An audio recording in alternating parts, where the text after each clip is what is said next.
Hello, hello, welcome. Welcome to Everyday Ordinary Extraordinary Women. Welcome to our podcast. I am Martina and I'm one of your hosts. Christina, you want to say hi? Hello, everybody.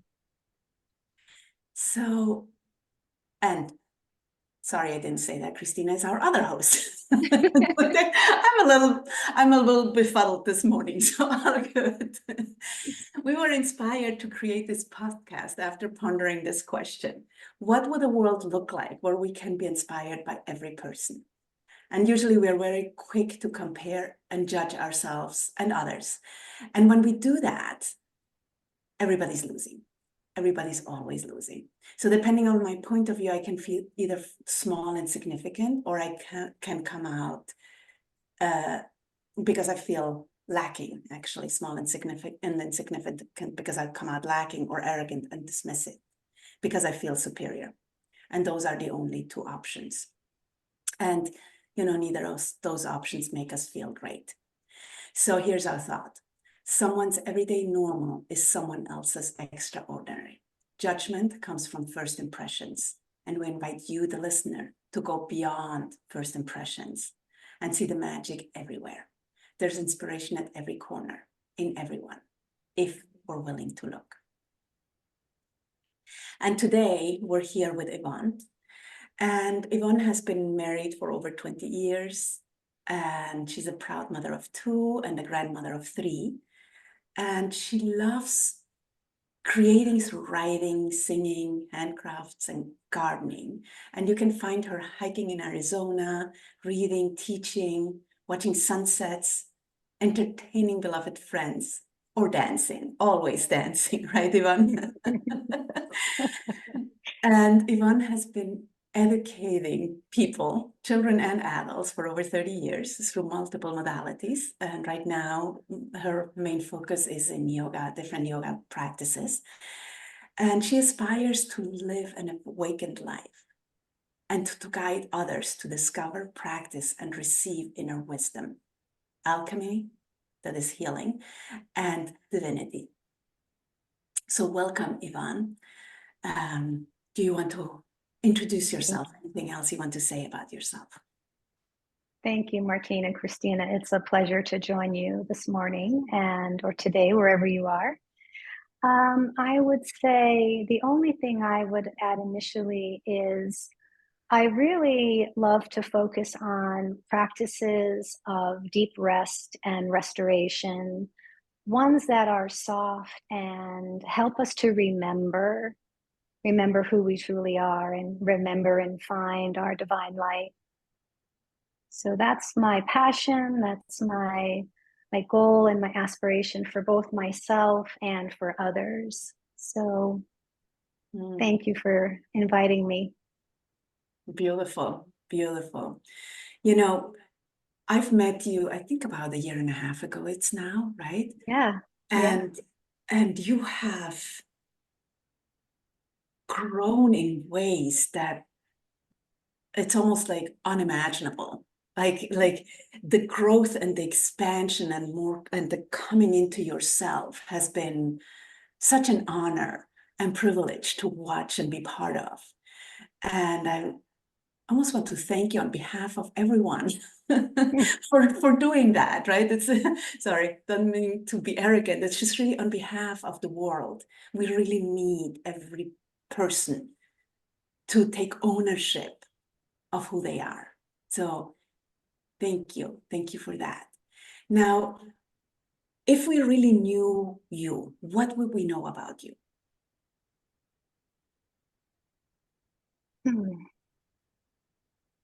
You would know that I am a learner. So if I needed to define myself and have someone really know who I am, it would be that I'm a lifelong learner. I always have been. And I think that is why the path, this journey, is so nurturing for me, because I'm always not seeking from a grasping point of view, not from a desperation, a fear energy, but I want to know. I want to know myself. I want to know the Creator. I want to know you. So I have a deep desire to be authentic, but from a space of expansion. It's interesting that you shared that beautiful observation, and I thank you for those kind words. But that would be how I would say, if you really wanted to know me. I love to learn, and I love to help others learn. Welcome to the club of lifelong learners, right? Yes. Very common. Lifelong students. Woohoo! There's a lot of us, thankfully. Absolutely. Yeah. So beautiful. And I love that piece of where you're saying that you like to teach from a point of slowing down and that deep rest.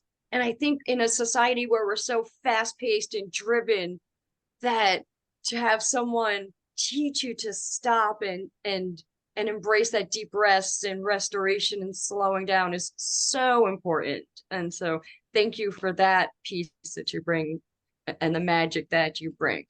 We're going to move into our icebreaker question. Tell us a funny or silly or embarrassing story about yourself. So my favorite funny story is not just about me, it includes my husband. And Martina, I may have shared this story with you, so I apologize if I have. So my husband and I are avid hikers. We hike as much as we possibly can. We keep it kind of chill. We're not like hiking, Mount Everest or anything like that, but it's something that we enjoy as a couple. And where we live in Connecticut, there is a park called Steep Rock. And it's a beautiful location. We go usually every spring. And one spring we went a little earlier than normal, and there were these huge signs that said, "Warning, goshawks nesting, birds can be aggressive."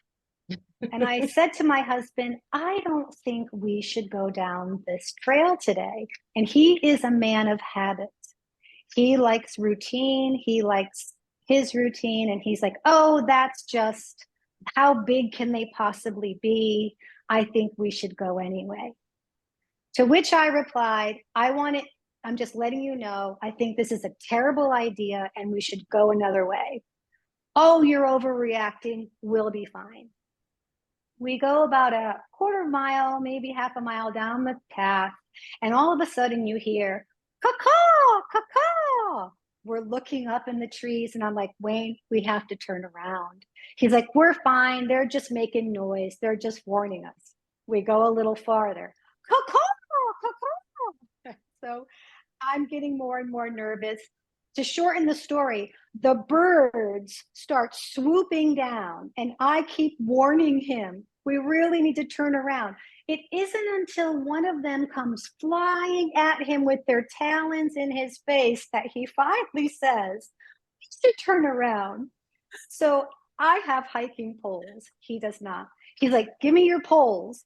He swoops me behind him, takes one pole, puts it up over his head, has me swinging the pole behind me as he's swinging the pole in front of him, and we're running backwards down the trail as the birds are coming. Caw-caw, caw-caw, caw-caw.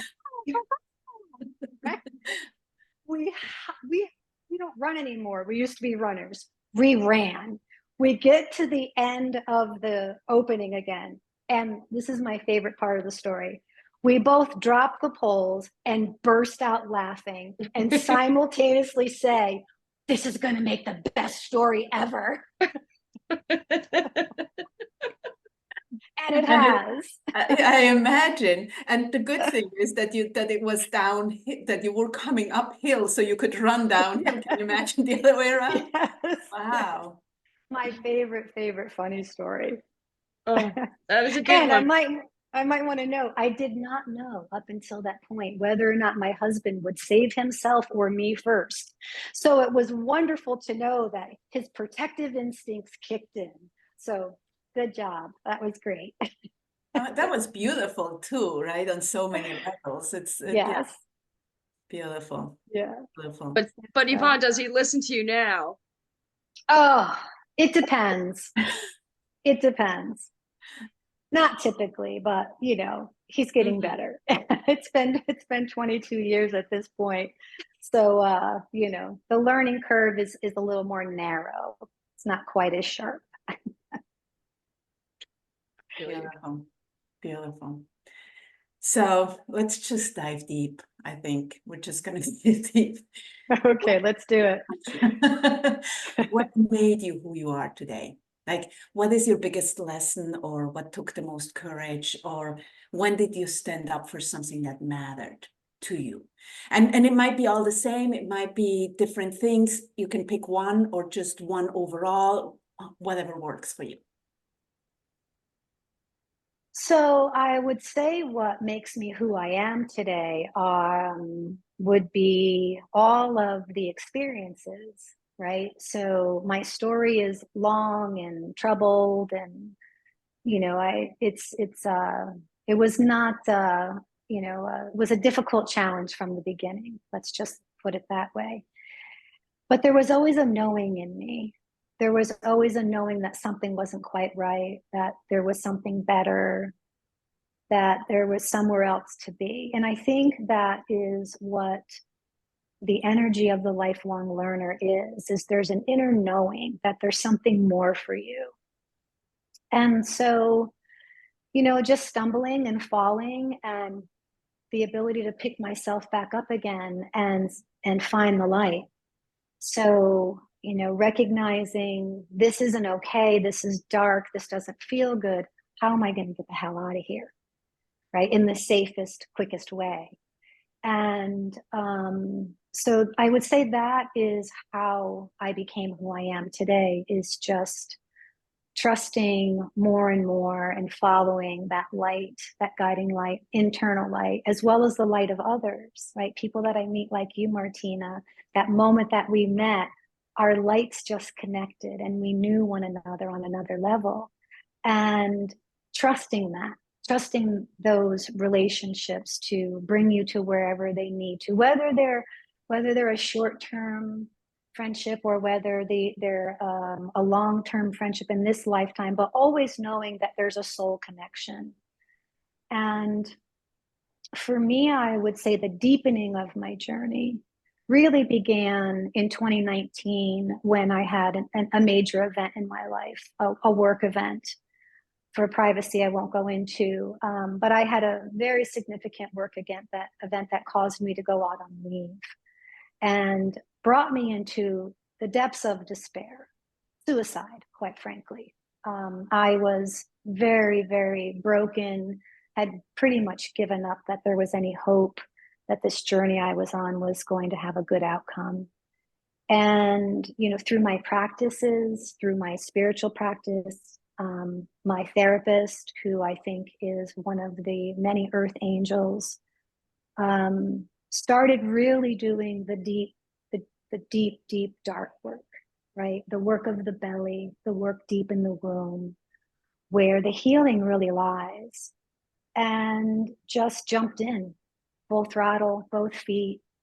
I had had spiritual experiences prior to then, and I was on a spiritual journey and I had been doing yoga, but really shifted my perspective to go inward and become what our culture calls selfish, right? So when we go on this nurturing self-discovery, it often is misunderstood as being selfish or entitled or arrogant or whatever label we want to give it. But really, it's a journey we all need to do, is to go inward and sit with those experiences that we had that shaped us, the dark ones, not only the light ones, but the dark ones, and to understand that they have value too. And it's that journey that I, you know, was put upon. It was a gift that was given to me. It didn't feel like that when it happened, but you know, that's another aspect of myself that I would say, if you want to know who I am, I'm someone who can see the gifts in the harshness, who can see the gifts in the challenges and find the blessings. I look for them with intention. And so it began, right? The beginning of another beginning of yet another beginning. that has me now embarking on yet another beginning. And so I begin again and again and again. You know, there's so many things in what you're saying, right? There's the choice, right? Because you chose. Like there's many people who choose to stay in that dark place. You chose something different, right? And then there's the accumulation of little things, and then there's the one drop in the bucket where it's like, okay, this is enough, right? Can I really deal with it, and do I want to deal with it? And then there's the other part of the usually the growth is in the dark things, not in the light, fluffy. Like same thing with the people around you. Usually the biggest growth is in your adversaries and the people that challenge you the most.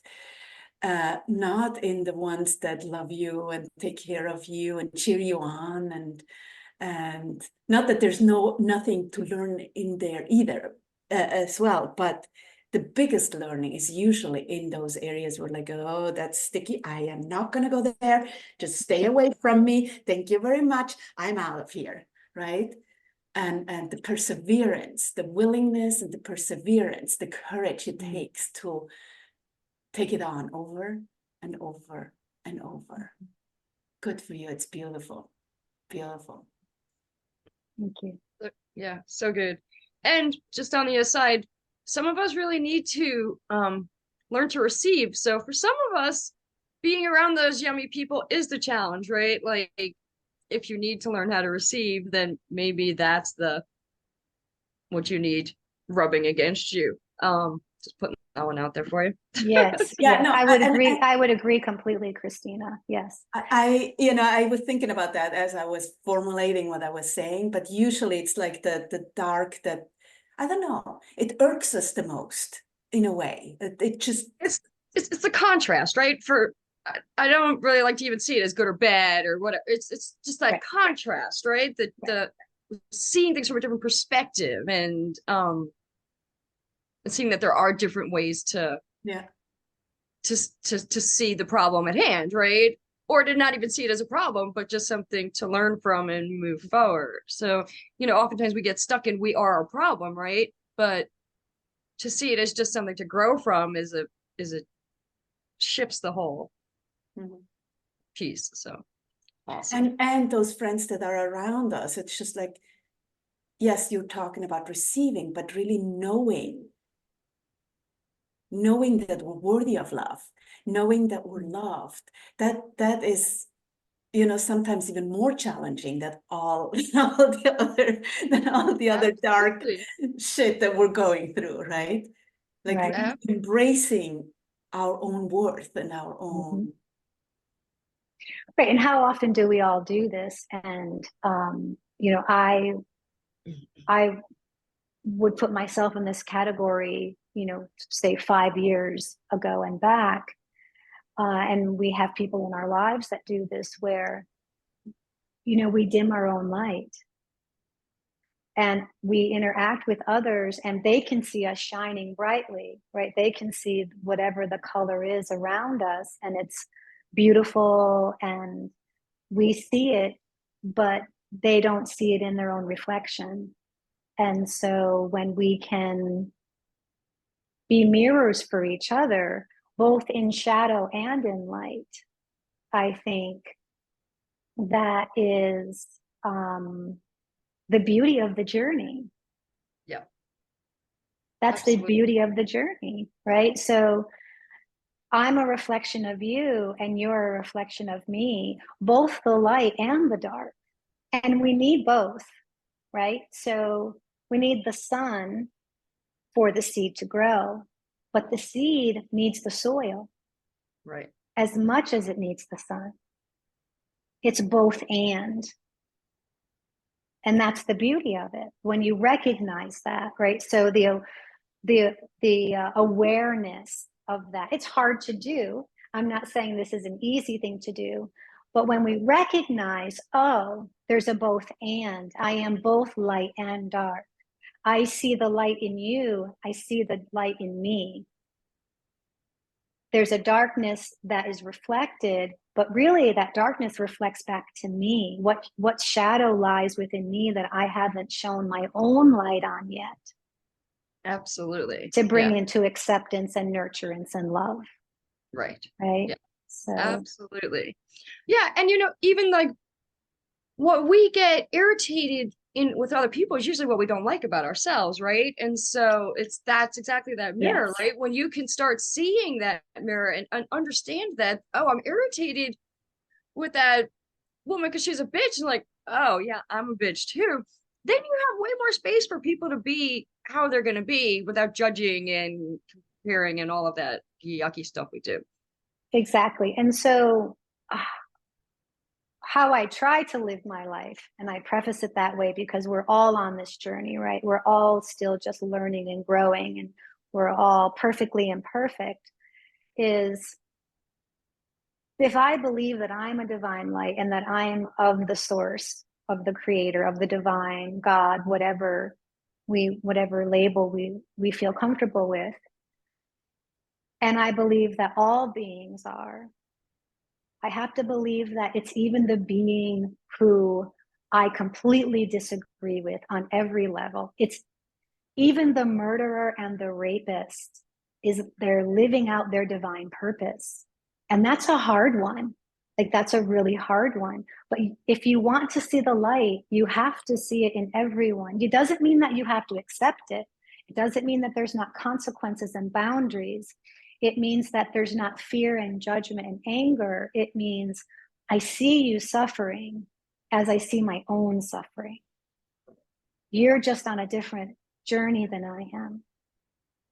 And these are the boundaries that we have with different elements of what's, I'm not, I want to make sure that I make that clear, that there's consequences for behavior and there's boundaries for behavior, but the soul is still pure light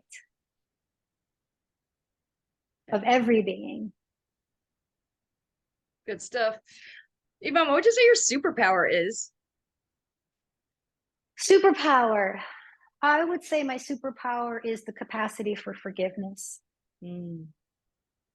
As I started in the beginning, I've had a rocky road right from inception. And I just have this ability to forgive people for not being who I want them to be, for not being who I expect them to be, for myself, for being imperfect in ways that I wish that I wasn't, to forgive transgressions that I think are sometimes thought of unforgivable. So I would say that's my superpower. It would be forgiveness. And I don't always get there easily. I'm not, I'm not a saint. I'm not Mother Teresa. My son passed away very tragically in March of 2022. And there was some other individuals involved with the circumstances of that. And my first response was fear, untamed, fierce rage and anger that was ugly and aggressive and visceral. But going back to what I said previously, you have to get to forgiveness first and foremost for yourself, because when you hold on to those harms that have been done to you, and they've been done, it's not to dismiss them and to say they haven't happened. The only person you continue to harm is yourself, right? So it's it's very common story, but the Buddhist philosophy of arrows, right? The first arrow gets shot at you and it hits you. You have no control over that arrow. But the second arrow, you shoot that one yourself and cause your own suffering. And forgiveness and anger, they're the same concept, right? So you don't have any control over the action that created the anger or the fear or whatever the emotion is, right? The harm, let's just call it a harm, because then it can fall under any category, right? There's no control over that. But what there is control over is, do you shoot the second arrow? Or if you have shot that second arrow, like in my case, I did, shot myself with that anger and that visceral, aggressive, ugly behavior. I did that to me. Am I going to compassionately remove that arrow from myself so that wound can heal in my own being? So then I then have the capacity to forgive the person or persons who have caused the harm. And I would say that's my superpower. I've always been able to find a way to forgive myself and others for harms. And I hope that I continue to be able to do that.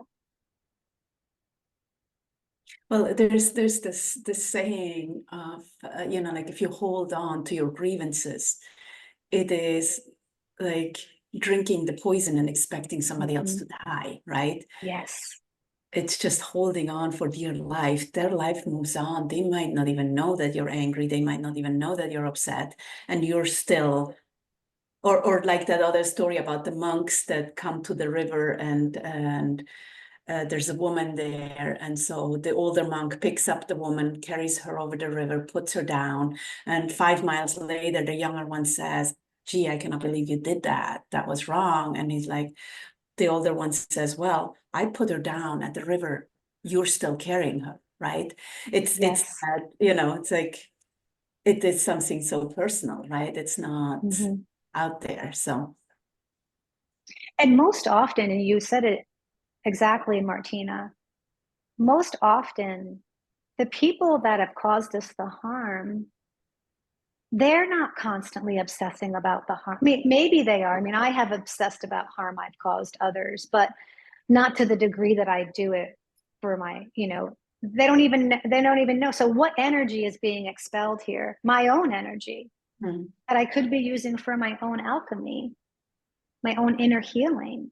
So I'm using all this energy to hold on and to grasp to anger and fear and grievances, as you've said. And all that energy could be turned to raise my vibration to a higher frequency and see with awareness the situation, find the compassion, find the divine light in the circumstance, and recognize and remember. It all comes back to remembering. Remember, all of these experiences are for you to learn and to grow.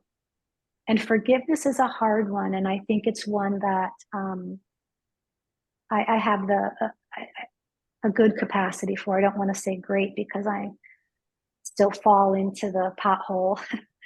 Right? Yeah, well, it's not a once and done, right? It's a journey. It is a constant whenever, because the thoughts come, right?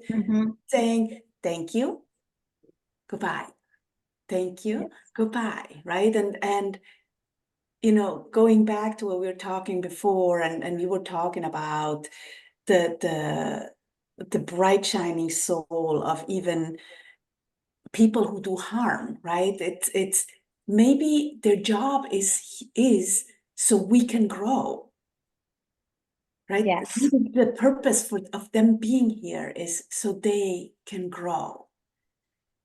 But we live in such a good, bad, black, white world, finger pointing world, where it's like, oh, you're bad, you are good. You do this, you're good. You do that, that's bad, right? Like the judging and comparing, which is in the context of the podcast, right? We're constantly going there, rather than giving people grace. Just recently somebody came on the podcast and talking about granting grace to ourselves and others, and it's just so beautiful to think about that, right? Can we grant people grace? Right. Yes. All of that. Yeah. That's it. So, Yvonne, what fills you up? What do you do to fill your tank? What do I do to fill my tank? My practice. My practice. I have a practice that is ritualistic, which feeds me. That's devotional. That is both active and still simultaneously, sometimes, most times. My yoga practice, my self-care practice, my self-study practice. So, Can you and I say can that. you give us a little detail? Because it sounds so like, okay, what does it mean? I'm like, what does So, it mean? so even on the days, this is why I like to call when someone says, oh, well, what do you do? I'm a Dharma practitioner. What does that mean? A Dharma practitioner is someone who tries to take the teachings, and in my case, Buddha, but Dharma can be expansive, right? So take the teachings and try to make them a part of your daily life, right? So am I putting into practice what I've discovered so that I can receive whatever I need to fill me, right? So what do I mean by that? If I don't have a formal seated practice every day, I try to find moments where I can just be present, find moments where I can find forgiveness, find moments where I can find compassion, have movement in my body every day, regardless of what it looks like. So my practice is honoring my spirit, honoring my mind, and honoring my body so that I can continue to move forward in a way that continues to plant seeds of nurturance and growth. And I would also say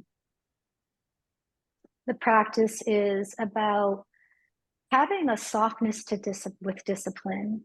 So I would say that I used to be a very rigid OCD type person, like very disciplined. But there's a harshness to that, and there's a grasping to that, right? Which is fear-based energy. And so I have a soft discipline where I hold the intention for these practices in whatever way they show up for me that day and in that moment at that time, honoring where I am. And it could be bike riding or hiking or vinyasa flow or a yoga nidra practice or a yin practice or qigong, or it can be sitting on my back patio reading a book or just watching the birds. And it can be all of those things or none of those things. But it's the intention that I hold within. I love it. I love it. Do you have a ritual to set your intention? Like, do I do you? have a ritual. I do. So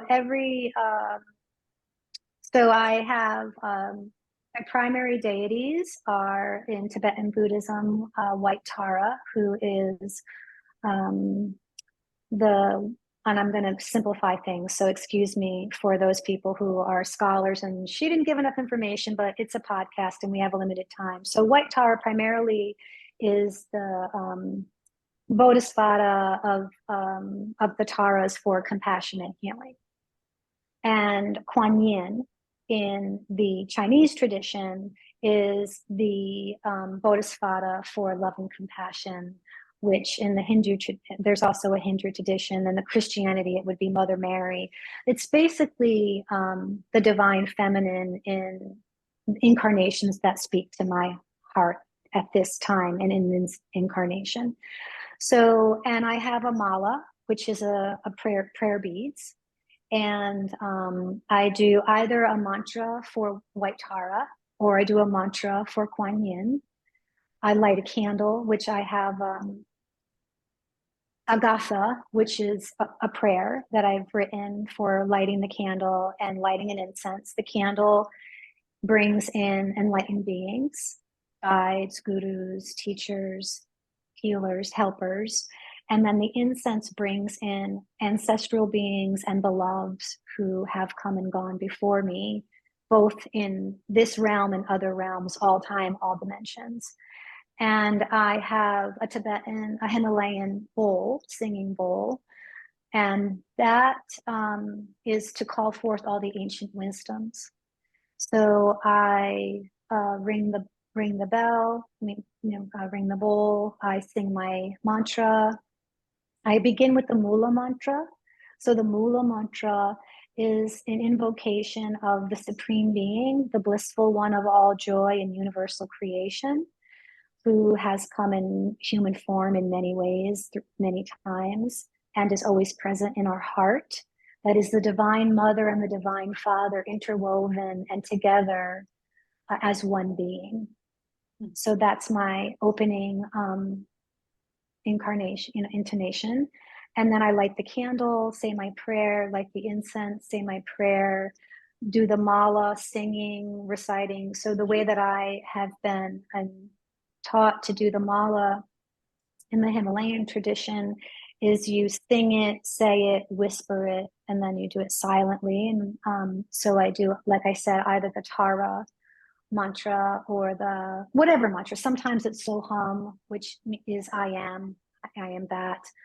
Sometimes, but typically it's the White Tara or Kuan Yin. And then that allows me to kind of let the mind sort of do what the mind's going to do. And the mantra vibration is now resonating so that I can slowly and gently slip into my meditation. And then I sit.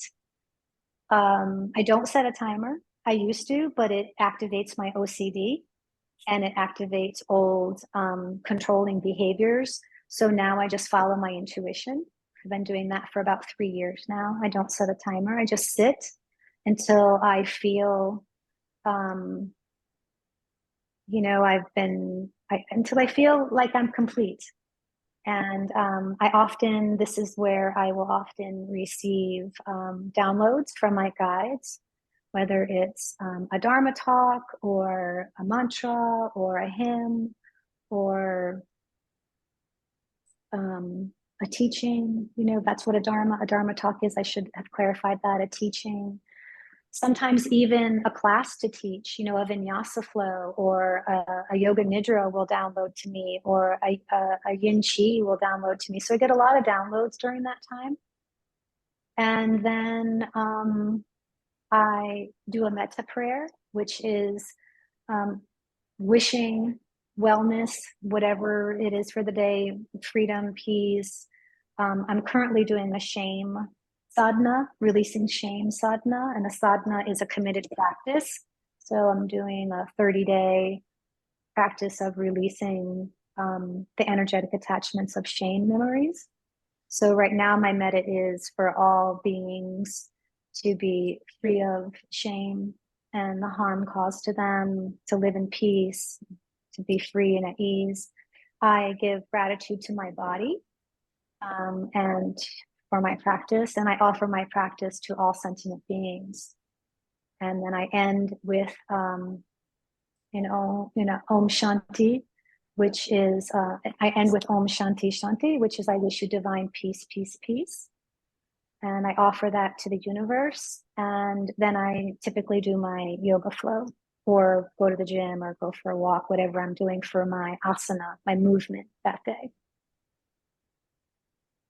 It's beautiful because it's like every piece of it has for myself and everybody else, for myself and everybody else. And you were talking about, like selfish, like self-care is selfish. And actually in the Buddhist practice, it is a necessity so you can be your best version for everybody else, right? So beautiful. I forgot one piece though that I want to make sure I add in because I think it's an important one. I also do a Hindu practice offering water, cool water, to the sun god and to his son, Saturn, to cool the fires that burn within me so that I can draw them up when I require them, but so that they don't have power over me. And I offer that to the 4 directions, to the 7 chakras, to the source of all, and to myself. So that's another piece that I do. Such a beautiful ritual, but I also love that you've incorporated your intuition into it too. So it's not this rigid ritual, but yet this beautiful flow of what you're inspired to do that day, which is really lovely. So what? Well, go Yeah, ahead. go I'm ahead. sorry. I was No, no, just going no, to go say, ahead. well, one thing that I've learned, and it's how I guide. It's also why I'm moving away from using teaching. Although I do teach, those are the Dharma talks. There is a time for teaching, but there's also a time for just guiding and holding and creating space. Um, the way to have, you need to learn through structure, right? So you need to have a way to learn. You need a roadmap, right? But once you've embodied that roadmap, the way that you stay consistent is it needs to be authentically your own. When it's something that feels authentic, deep within you, deep in your heart cave, that's when you stick with it because it's yours. But we need the guidance to discover what's yours. Beautiful way to put it. Yeah. Yes. And maybe we need to try different people's Many. ways to find out what is ours, right? Yes. But So in my ultimately, it has to be ours. Otherwise, right. So my practice has Hinduism, Buddhism, it has Taoism, it has Christianity in it. There's a little bit of Judaism in it. So my practice, which is why I say ancient wisdom traditions, because while I was raised in the Catholic faith, which I love the ritual. I love so many of the teachings and the hymns and the psalms. There's so many aspects of that resonate in my heart. But there's all these aspects of Buddhism that speak to me and how to be in the world and how to show up in the world. But then there are these elements of Hinduism that I connect with, and there's these elements of Judaism. And the only reason why I don't say the other religions is just because I haven't been brought to them yet. But I'm sure I will, because I'm learning and expanding. And so yeah, I guess that thought ended there. So Really good. Tell us about a time you took a chance on love. Not necessarily romantic love, although it can be romantic love, but could be self-love, could be supporting someone you love in their projects. Tell us about a time you took a chance on love. I wouldn't think that this would be the example that I would share, but it's pretty loud right now, so I'm going to go for it. So my son struggled with opiate addiction for about 10 to 12 years. And for the first 7 years, I did all the things, but out of fear, right? So all the actions and activities and decisions, the energy of it was fear. And I had a spiritual awakening in the middle of all of this. And then I had the incident that I referred to in 2019. And it was that deep work that this is one of the blessings from that experience is the deeper I went inward with my own shadow work and my own wounds and really looked at them and learned from them, I was able to walk beside my son as he went through his journey from a place of love, still having boundaries, still, doing the things that I thought were in his best interest and in mine. But rather than trying to pull him or push him, I learned to just walk beside him and be in love, even when I was terrified. And, as I mentioned a bit ago, he succumbed to his addiction eventually after some time of sobriety, relapsed and unfortunately overdosed. But because I had spent the last 3 years of that journey with him in love, I had no regrets. I miss him. Please don't misunderstand. he is with me always, every moment. And some days are dark and hard, but it's always from love. And as a mother, I would say that was probably a really courageous thing for me to do. And I didn't even just realize it until now when you asked that question and this came through to me, was the courage of a mother to walk beside their child from a space of love, letting them walk their own journey. Even though it's one that we know has the potential to end in great harm. I think that's one of the most challenging things, Yeah. right? And thank you for sharing that. You know, as you were talking, one of the things that keeps popping up for me lately is it's not fighting against them, it's standing up for myself. Can I be solid and grounded and loving, walking alongside whoever needs to be walking alongside and saying what needs to be said? Sometimes it's like, no. Right. Or, you know, like, so it's not walls, it's like using love as your biggest protection, right? Yes. Yes. And, you know, when you have a loved one, and I know I'm not alone in this, it's an epidemic. When you have a loved one who suffers from a life-threatening addiction, whether it's alcoholism or substance abuse or even an addiction to darkness, to depression, right? Suicide, right? I think to be able to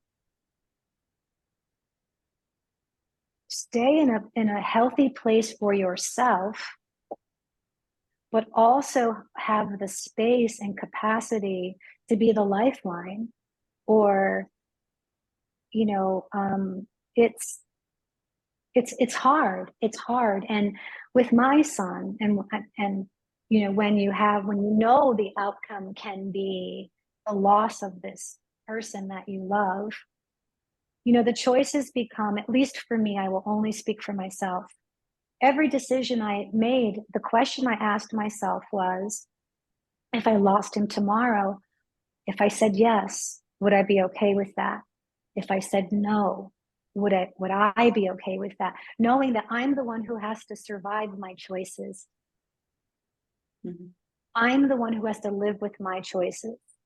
I can't control his choices. He lives with his choices, and until he was no longer in this form. Right? So, and particularly I think as a mother, you know, that takes expansive love. So beautiful and so powerful. You know, the other image, and I'm just going to briefly share this and see if I can make sense of it, is it's like our human self is like a mouse that is racing around all the time and afraid all the time and trying to hide everywhere, and you know, that's the human self, right? And then there's our higher self, right, that is grounded and solid. And we think, like, we created these protection, like whether it's a glass or a wall or whatever, right? That I'm going to say glass for the purpose of explaining where I want to go, to put over the mouse, right? So the mouse lives in that little thing, believing that it is safe, but it's a glass dome, right? And as long as the mouse doesn't look up, it's like, okay, good, I'm safe here, right? But it's all an illusion. It's all really only an illusion. And the greatness it takes from you to step back and ask yourself those questions, because it's really like, can we all live with no regrets? Can we just love and live with no regrets, because we have to live with the consequences, right? Always. You know, it's one of the lessons that I get from my son, right? It's there is no tomorrow. So can we live with no regrets, whatever that looks like? Me. It's not the same for you, right? Right. But for me. And that's Yes, one of the biggest challenges. it is. One of It the is. biggest challenges. It is. But I think it's also one of the greatest blessings, Yeah. right? So that experience, the capacity for love that it expanded in me that I had no idea I had the ability to hold is immeasurable. Even after the loss of his human form, I've expanded more from loving him and having him walk with me in this lifetime. Mm. So precious. Thank you. Thank you for sharing that. Now let's switch gears to something more, a little lighter, okay? So Okay. if you had a magic wand and you could give people any quality, what would it be and why? Ah, oof, maybe I should have looked at the questions. Um, if I had a magic wand, I would say it would be, let me just hear the wording on this. The capacity to know their divine light within them, and for them to be able to love themselves as much as the Creator does.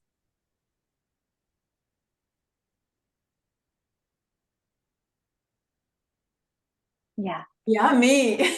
Yeah, that would be it. Because that's really then we would all be resonating in the divine loving light that is, and that would be the end of suffering.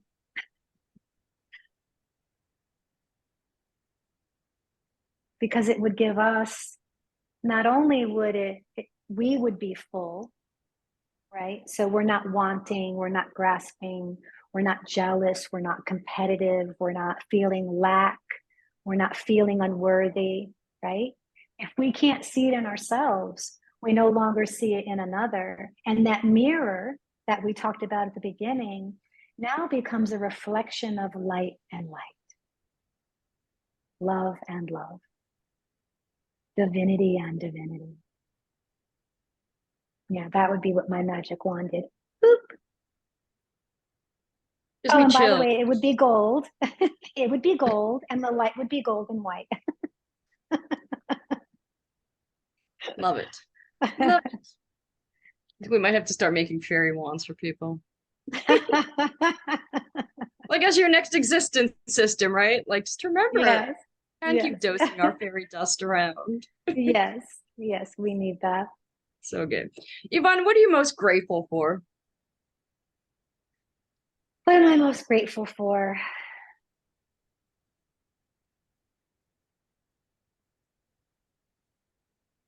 The journey.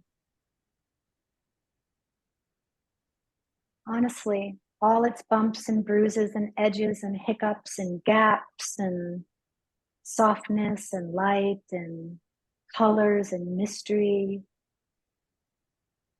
Yeah, the journey. Because it's everything. It's everything and nothing simultaneously.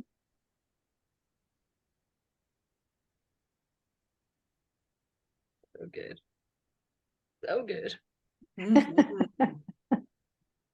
You know, it's interesting.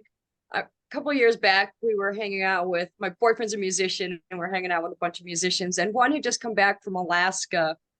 And so we're asking him what he was up to. And he was like, you know, I don't really know right now. I'm just going to do whatever I can to get back to Alaska. And I was like, you know something? You could actually really put your energy into appreciating the journey, getting back to Alaska, and it might open up something completely different for you. And you could just see these wheels, and he was just like, oh, oh. And how often do we do that in life? Like, we create Right.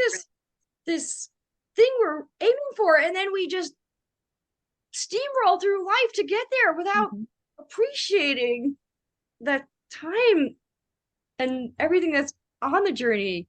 And Right. so I love that Well, answer. yeah, to go back to Martina's mouse metaphor in the glass, right?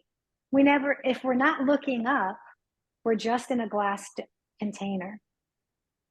It's not real. It's not, you're not expanding, you're not growing, you're not learning, you're not connecting, you're not guiding, you're not, you know, you're just in this little You're not living, contained, really. You're not living, right? really. You're It's not living really, right? And but so often we do that, right? It's like children, it's like, oh, when you go to kindergarten, when you go to grade school, when you go to college, when you go to, right? When you're married, when you have children, when you die, right? Yeah. And then we miss the whole journey for the next step and the next step and the next step. And it's, I think for humans, it's one of the most challenging things to be. Yes. Like, and that's why the work you do is so important, right? Is to slow down, to be present in the moment, to appreciate who you are, what you have, where you are at that moment, and what life gave you, right? Like the gifts that you've been given. Yeah, and it's to recognize that everything on the journey is consciousness. Everything. It's all the same energy. What's different is the perspective and the shift that we bring to it in our human incarnation. Right? So I can torment myself, going back to my shame practice, right? I can torment myself with shame memories and beat myself up and shoot my body full of arrows. Or I can see those experiences as consciousness helping me to grow and learn and expand. The same event happens. But what is the energy of the event? Is it dark? Is it low in frequency and vibration? Or is it high? Well, if you can bring it to higher consciousness, to higher vibration, and look at it from an awareness of it's just an experience. There's no judgment. There's no shoulda, woulda, coulda, might have. There just is. And isn't it beautiful? Yeah, there's that saying, it is what it is, and it becomes what we make it, right? Exactly. Always. Exactly. We only control, and that my children were so annoyed with me when I would tell them that, but it's like the only control we have is our words, our thoughts, and our actions. It's not what happens in life, right? Yes. It's that awareness of, I get to choose what I do with this, what I think about it, what I say about it, how I act on it. So last question. Yes. Yes. I'm ready.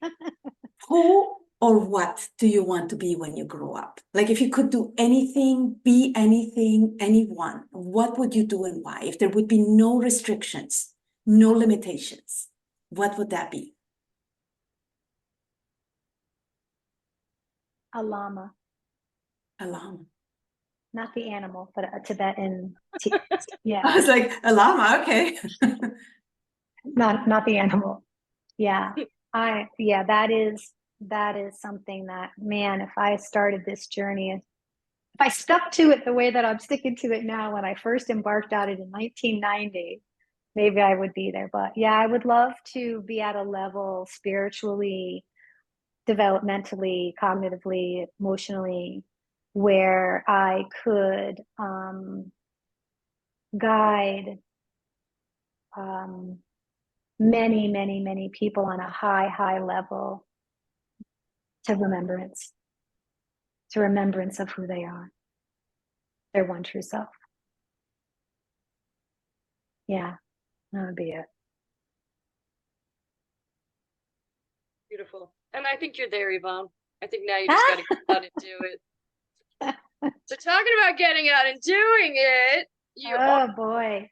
the moksha yogic healing. So why don't you tell our listeners about your business and how they can get in touch with you and what you offer and all that good stuff. Okay. Well, it's moksha yogic healing, which moksha in Sanskrit, loosely translated, is emotional liberation. And so my business is using yoga principles um, to discover, practice, and receive emotional liberation by finding your own inner alchemy, your own inner healing and divine light. And so I offer private sessions, I offer classes of yoga nidra, yin yoga with chi cultivation, slow flow, gentle vinyasa and restorative, as well as workshops. And eventually I'll be doing some retreats. It's a hybrid business because I spend not half my time, but I spend time out west and in back east. So some is in person, a lot of it is available virtually. And you would be able to find me at mokshayogahealing.com. Awesome. And we will have links for all of that with the podcast. So if you didn't write it down, you can find it with the podcast. Yvonne, it was an absolute pleasure having you on today. I hope you enjoyed it as much as we did. I want to thank you so much for being here. I want to thank all the listeners for being here with us today. If you loved what you heard today, please leave us a review. Please share with your friends. And please remember, you are extraordinary and you rock. Until next time, have a wonderful day. Martina? Bye for now. Yvonne, you want to say goodbye? I do. Thank you so much. This has been a pleasure. Thank you to the listeners. And thank you to Martina and Christina for embarking on this beautiful journey. It's been an honor. Thank you.